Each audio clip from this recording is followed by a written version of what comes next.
চলে যাবো। আমাদের শহর, এটা আমাদের শহর।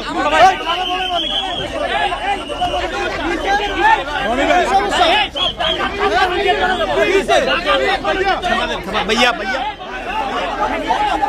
যদি কোনো রাজনৈতিক নেতৃত্ব কেউ যদি কোন রকম ঝামেলা করে আমরা এখান থেকে চলে যাবো, আমরা এখান থেকে চলে যাবো। যদি কোনো রাজনৈতিক নেতৃত্ব বলছে ঝামেলা তৈরি করতে চাঁদে এখানে চলে যাবো,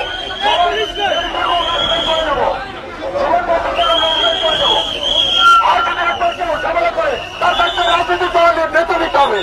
কে এখানে ঝামেলা করতে আসছে আমি দেখলেই তো উনি কথা বলছেন দেখবো উনি কি আমার পরিচয় কি উনি সাহস কিভাবে হয়নি ভাই কথা এখানে সাহসিকতা দেখেন না ভাই, মাথা ঠান্ডা করে রাজনৈতিক পরিচয় আমাদের আপনাদের সাথে কি আমাদের রাজনৈতিক দলের